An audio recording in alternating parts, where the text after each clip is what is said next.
ఏపీలో అరెస్టుల పర్వం కొనసాగుతోంది. వైసీపీ మాజీ ఎంపీ నందిగం సురేష్ ను ఇప్పటికే అదుపులోకి తీసుకున్న పోలీసులు మాజీ మంత్రి జోగి రమేష్, దేవినేని అవినాష్ కోసం వేట కొనసాగిస్తున్నారు.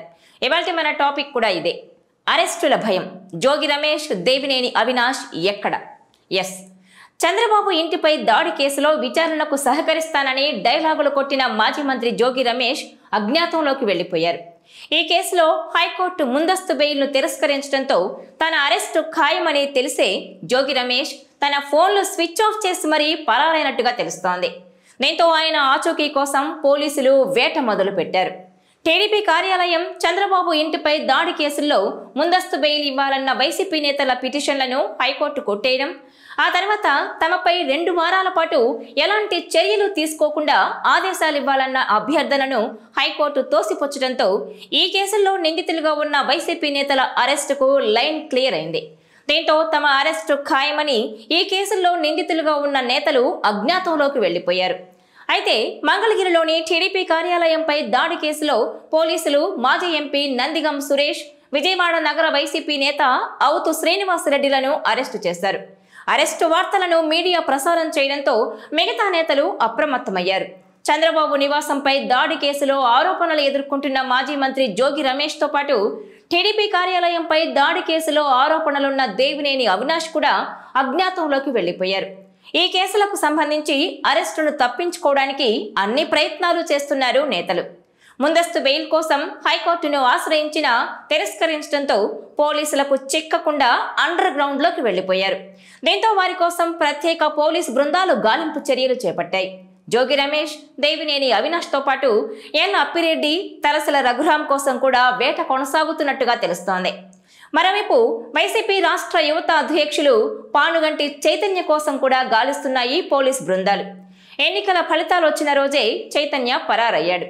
మంగళగిరిలోని టీడీపీ కేంద్ర కార్యాలయంపై దాడి కేసులో దేవినేని అవినాష్, అప్పిరెడ్డి, నందిగం సురేష్, తలసల రఘురాం సహా మరో 14 మంది నిందితులుగా ఉన్నారు. వీరంతా తమను అరెస్టు చేయకుండా ముందస్తు బెయిల్ ఇవ్వాలని కోరుతూ హైకోర్టులో పిటిషన్ వేశారు. ఈ పిటిషన్ను విచారించిన ధర్మాసనం బెయిల్ ఇచ్చేందుకు నిరాకరించింది. అరెస్టు నుంచి రక్షణ కల్పించే ప్రసక్తే లేదని ఏపీ హైకోర్టు స్పష్టం చేస్తూ ఉత్తర్వులు జారీ చేసింది. దీంతో బాపట్ల మాజీ ఎంపీ నందిగం సురేష్ ను హైదరాబాద్ లో అరెస్టు చేశారు మంగళగిరి పోలీసులు. అయితే టీడీపీ కార్యాలయంపై దాడి కేసులో నందిగం సురేష్ పై కేసు నమోదైంది. ఈ నేపథ్యంలోనే ఇప్పటి వరకు ఆయన పరారీలో ఉన్నారు. సురేష్ పెట్టుకున్న ముందస్తు బెయిల్ పిటిషన్ ను హైకోర్టు కొట్టేయడంతో ఆయన అజ్ఞాతంలోకి వెళ్లిపోయారు. ఇప్పటి వరకు హైదరాబాద్ లో ఉన్న ఆయన అక్కడి నుంచి కూడా పారిపోయేందుకు యత్నిస్తున్నారన్న సమాచారంతో హైదరాబాద్ కు వెళ్లి మరీ పోలీస్ ప్రత్యేక బృందాలు అరెస్టు చేసి గుంటూరుకు తరలించారు. ఇక 2021లో ఉండవల్లిలోని చంద్రబాబు ఇంటిపై జోగి రమేష్, ఆయన అనుచరులు రాళ్లతో దాడికి పాల్పడ్డారనే ఆరోపణలున్నాయి. ఈ ఘటనలో ముందస్తు బెయిల్ మంజూరు చేయాలంటూ జోగి రమేష్ హైకోర్టులో పిటిషన్ వేశారు. ఆ పిటిషన్ను ఏపీ హైకోర్టు ఇటీవలే డిస్మిస్ చేసింది. ముందస్తు బెయిల్ ఇవ్వడానికి నిరాకరించింది. దీంతో ఆయన్ను పోలీసులు అరెస్టు చేస్తారనే ప్రచారం జోరుగా జరుగుతోంది. ఈ నేపథ్యంలోనే జోగి రమేష్ అజ్ఞాతంలోకి వెళ్లినట్టుగా తెలుస్తోంది. జోగి ప్రస్తుతం హైదరాబాద్ లో ఉన్నట్టు తెలియడంతో ఏపీ పోలీసులు హైదరాబాద్ వెళ్లినట్టు సమాచారం. జోగి రమేష్, ఆయన అనుచరుల కోసం హైదరాబాద్ లో ప్రత్యేక బృందాలు గాలిస్తున్నట్టు తెలుస్తోంది. ఇదిలా ఉంటే చంద్రబాబు ఇంటిపై దాడి కేసులో జోగి రమేష్ ఇటీవల పోలీసుల ఎదుట విచారణకు హాజరయ్యారు. మంగళగిరి రూరల్ పిఎస్ లో జరిగిన విచారణకు తన లాయర్ తో కలిసి వెళ్లారు జోగి.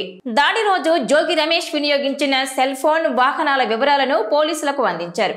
అయితే తాను నిరసన తెలిపేందుకు వెళ్లానని, ఎలాంటి దాడికి ప్రయత్నించలేదని జోగి రమేష్ పోలీసులకు చెప్పినట్టుగా తెలుస్తోంది. ఓవరాల్ గా చూస్తే టీడీపీ ఆఫీస్, చంద్రబాబు ఇంటిపై జరిగిన దాడి కేసులో విచారణను వేగవంతం చేశారు పోలీసులు. టీడీపీ కార్యాలయంపై దాడి కేసులో ఇప్పటికే మాజీ ఎంపీ నందిగం సురేష్, అవుతు శ్రీనివాసరెడ్డిలను పోలీసులు అదుపులోకి తీసుకోవడంతో మిగిలిన నిందితుల్లో ఆందోళన మొదలైంది.